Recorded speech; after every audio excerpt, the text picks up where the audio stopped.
Hello guys, welcome back to TuxRiders and another episode of Set Up Your System / Finite Element Modeling series. In this video, we want to have a look at how we can install OpenFOAM, the powerful computational fluid dynamics software, and how we can set up a simple use case using it. Let's go for it.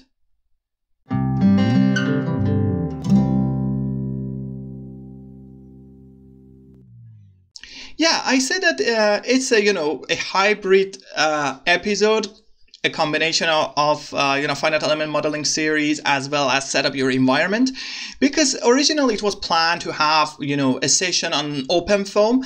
A video on OpenFOAM to show you how we can set up or the heat transfer inside helical shape simulation inside OpenFOAM, although people use OpenFOAM usually most of the times for fluid dynamics and these kind of simulations, but it is also possible to have like heat transfer, mass transfer stuff also. But yeah, I wanted to do that, but then I saw that I haven't talked about OpenFOAM yet in TuxRiders, and as a result, I want to have this video dedicated to the way that we can set up OpenFOAM, although there are lots of resources on the internet, but I want to show you how you can install it, how easy it is to install it, especially in Ubuntu, and then how we can use lots of available samples that are installed alongside OpenFOAM to actually run a simulation, how we can use those samples, examples as templates to run our own simulations. So before going for that, let me show you how you can install OpenFOAM inside on Ubuntu. So yeah, but before installing OpenFOAM, if this is the first time that you come across this, you want to install, OpenFOAM for the first time, there is something that you should know, and this is actually a decision that you need to make, and that's the fact that there are two major versions of OpenFOAM available on the internet. I can show you the versions. That's actually one version that is available from openfoam.com. And there is one version available from opensource.org, and they are fundamentally very different. Actually, from a business perspective or licensing perspective, they are very different. Although the functionality is more or less the same for both of them, but the licensing is very different. They are both open source, but for the version that is released on openfoam.com, that version is actually developed by a commercial company, ESI, and that's a very well-known company for, let me search for that and you will see that we have two versions. You see that we have openfoam.com and openfoam.org. So I was saying that, yeah, it's developed by ESI, that is a company behind lots of computational fluid dynamics software packages for like simulation of molding, casting, and also other CFD stuff. And they have acquired the development of OpenFOAM. There is a story there. I don't want to, go to the details of this story, but you can see that they acquired the LTD, the company or initiative behind development of OpenFOAM. And, there are lots of resources that they provide. But still, it's a commercial company behind an open source software. And there are lots of, this is my opinion, sad stories, similar sad stories that companies acquiring open source tools, and then later on, in the future, not so good things happened actually, and then sometimes they change the development path or they change the licensing. So it's always better, in my opinion, to go for the pure open source version of things. And for OpenFOAM, the one that is supported by OpenFOAM Foundation is this one, is the one that comes in openfoam.org. And but you can still use this one and take advantage of the resources provided by ESI for this, or you just the opposite. You can use the openfoam.org and use the resources. The opposite, that you use this one and use the resources provided by the open source community in openfoam.org. So you know, I recommend you to, if it is the first time you come to OpenFOAM world, put some time and read about the differences of these versions. I told you, functionality from a functionality perspective, functionality wise, they are more or less the same. So there are some extra solvers available for each of them, but generally they are the same. This is my personal choice to go for this one, but yeah, I recommend you to put some time and decide which one you want to use. If you don't have any specific reason to go for the ESI version, I suggest that you always use the open source version. So for this one, that is with the OSI behind, it comes like on a yearly basis release, like the way that Ubuntu releases its different versions. And it's let me show you. Yeah, this is based on this kind of naming scheme, that it means that on the 12th month of 2021, and they have, you know, different versions available. For example, this one is released in June 2021, and so on. But for openfoam.org, it's you know, naming based on numbers, and the current version is OpenFOAM 9, as you can see here. But there are other versions, 8 and 7. They are still quite, you know, they have a lot of users, so still a lot of users using OpenFOAM version 7 and OpenFOAM version 8, but the latest version is actually OpenFOAM version 9, and this is the version that we are going to use today to see how we can use it. But as I said, resources are available for both a user guide, and for this one also, I would say, you know, this is also experience, my interpretation, that from the training perspective or available like events, this version is a little bit better than the open source version, because there is a company behind and there are lots of benefits for them to have these training sessions. Sometimes they're very expensive, sometimes they're free.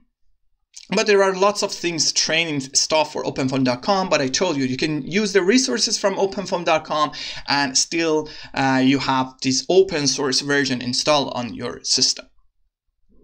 So now we want to install this version. And in order to install it, yeah, you can see that it's possible to install previous versions, but I want to install OpenFOAM version 9, and there is also options to run it on Windows. We have already discussed how we can install the Linux native programs on Windows, how we can use them using WSL, as you can see here.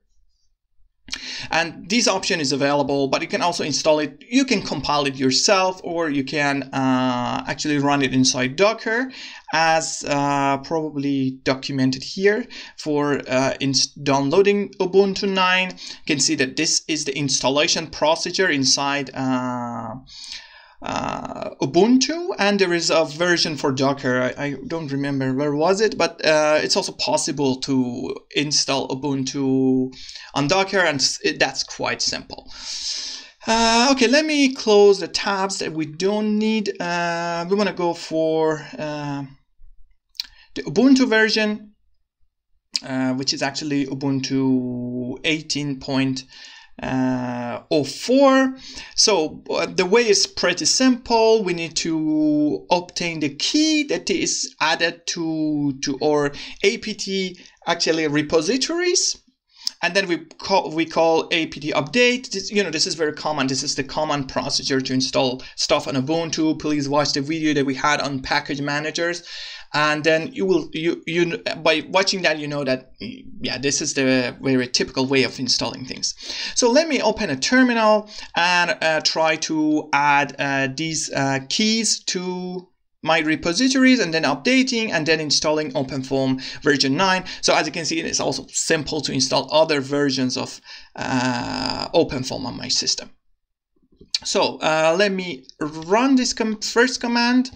It needs entering my root password, because we need sudo, and then the next command is to add the repositories to the add the repository of the OpenFOAM open source branch to my repositories.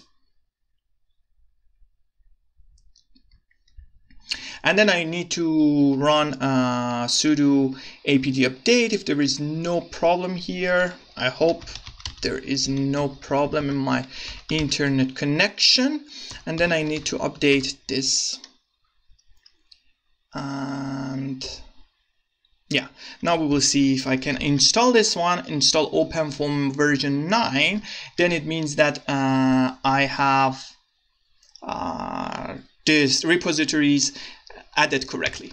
So I will write this one, and then yes, with the switch Y, it was because just keep asking yes, so making it sort of unintended install. Now it's downloading OpenFOAM 9, and then after it's finished, we will have it installed. So you saw that it's quite simple to install OpenFOAM, although there are some advanced cases in which you want to compile it yourself, and some cases you want to patch it. So patching OpenFOAM is also simple, but generally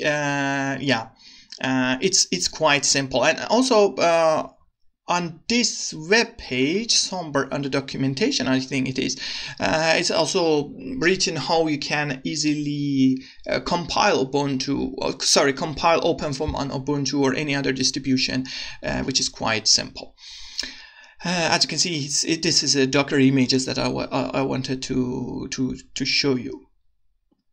So back to here, it's still downloading, so apparently my internet connection is not very stable. Sorry for that. So after it's finished, I will continue the process. Okay, so now it is installed. As you can see, there are lots of libraries that is installed alongside this. And also ParaView, a version of ParaView is installed alongside with OpenFOAM. I will show you how you use it. And also Boost and other libraries. So it says that if you want to use OpenFOAM, when you need to add this line to bashrc. This is also pretty common. You know that it's a step that we usually need to perform. So I go to the verge to bashrc, which is actually at home in the home directory. I am currently in the home directory, as you can see here. So I don't really need to insert tilde here, but yeah, I will put it. It doesn't matter. So bashrc, it says that we need to add this line to execute actually the bashrc script inside the OpenFOAM directory. So let me copy this one, and then I go inside bashrc, I go to the end of the file, and then here I will write this one. I'm not sure if this dot is necessary, but yeah. So we run it, and then now by opening a new terminal, now we should have, as you can see, for example, SimpleFOAM, which is one of the OpenFOAM solvers installed, and I am able to run it. So you can see that these are actually, this is a typical output of OpenFOAM solvers. So now we have OpenFOAM installed. And as an example, let me show you here that there are things here on the user guide. There are lots of examples that you can go through, tutorials also for development, for developers actually. And then for running post-processors and some pre-processing steps and all these things. But one good example, one good source, let's say it like that. One of the best resources available on good sources for acquiring different examples and templates for running any OpenFOAM case is actually the tutorial directory of OpenFOAM, which is installed on a directory. We don't need to remember the directory because it is stored. It is stored on the environment variable called I think it was foam. Yeah, foam tutorials. So when I say go cd foam tutorials, you will see that now I am inside this directory, and this is where all the tutorials are located. Lots of tutorials here, which can be, as I said, copied to somewhere else and be modified and act as something that you want to use for your own simulations. As you can see, there are different categories here, like for multi-phase flows, for basic stuff, for combustion, for heat transfer, and incompressible and compressible cases, let's say simulations. So just as an example, I want to copy one of the things inside, maybe I think it's incompressible, but let me show you one way that you can find things here using the find command inside Linux. So if I would just say that I want to search for let's say simple foam. Simple is one of the algorithms. Actually, simple doesn't mean simple like basic, but simple is one of the algorithms in computational fluid dynamics. And if I want to see the examples that are related to this, I can say find anything that is related to simple, and then it shows me that there is a directory simple foam, which is the location where all the examples or simple foam are actually stored, is here from the current directory incompressible simple foam. So if I go to incompressible, I can see that there are lots of things here like piezo, p-simple, and shallow water foam, all these things, as well as simple foam. So I can go to inside simple foam, and here is where you can see that there are some examples that I can run for this solver. So let me go to, for example, now I go to desktop, to the desktop folder. Oops, sorry. I will go to my desktop folder, and then here I copy the whole directory structure of this Pete's Daily, for example. This is a nice case. You know, all these cases are quite interesting. But Pete's Daily is one of the very well-known examples in computational fluid dynamics where there is one step. It's this usually called step over flow over step. Let me search for it, and you will see that it's and then when we search for this one, which is Pete's Daily, it shows us something inside OpenFOAM wiki, and then inside that we can see that it is actually a work by Pete's and Daily, and it's turbulence flow. Sometimes it's turbulence, sometimes it is not flow over one step. For example, this is a resource in openfoam.com. I told you can use the resources in this website. Still, you can apply them to the version that you have.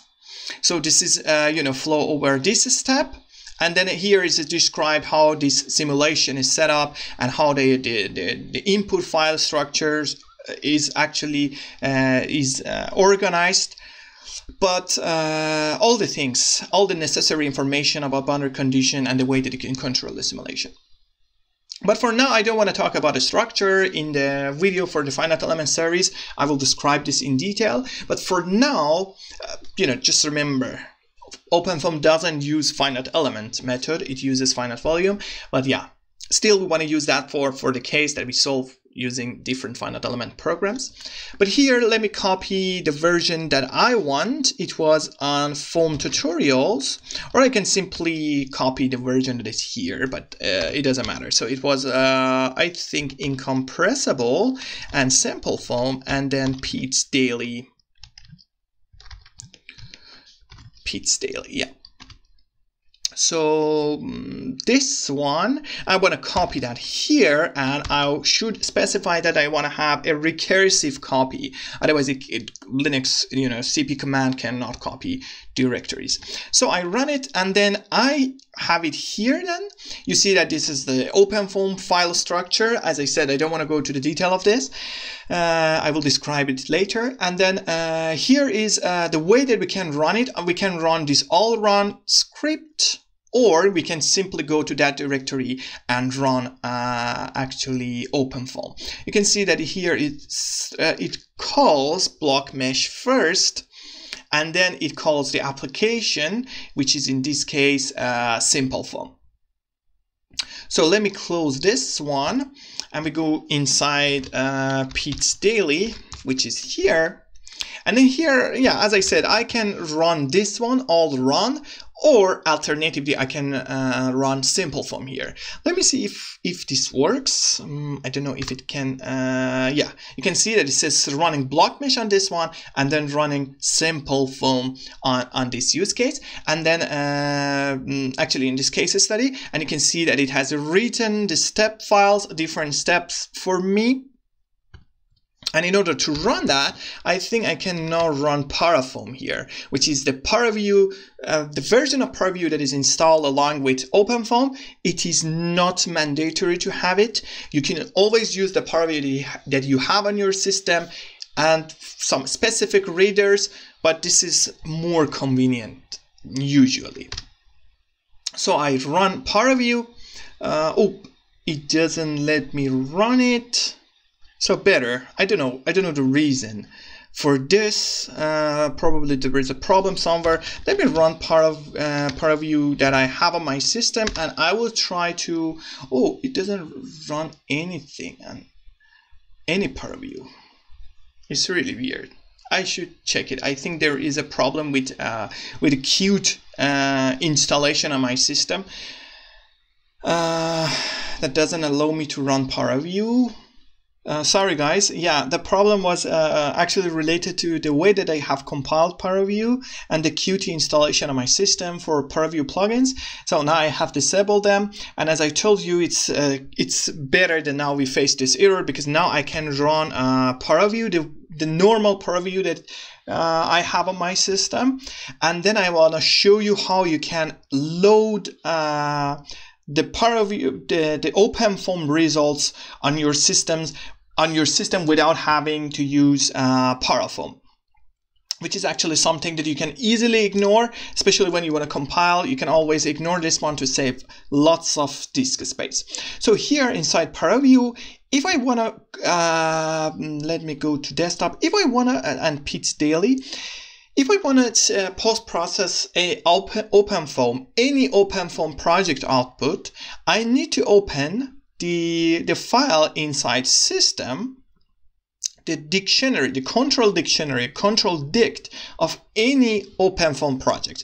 I open this one, then ParaView asks me for, specifying I need to specify the type of reader because it doesn't detect it, and then if I select OpenFOAM reader, that's all you need to do, and you will see that I have the results here without the need to go for ParaFOAM. And this is actually the setup of the problem, as you saw here. And yeah, these are the results. As you can see, this is pressure, and I can go for the velocity, and this is the way that the velocity profile is actually evolved. So yeah, as you know, now you can do whatever you like. Like you can visualize the streamlines here, just as an example. And I press OK. And yeah, these are the streamlines. This is a very high resolution. I need to reduce it to 50, for example. And then here is the velocity profile and velocity field streamlines. So yeah, that's it. And this is the way that you can easily install OpenFOAM and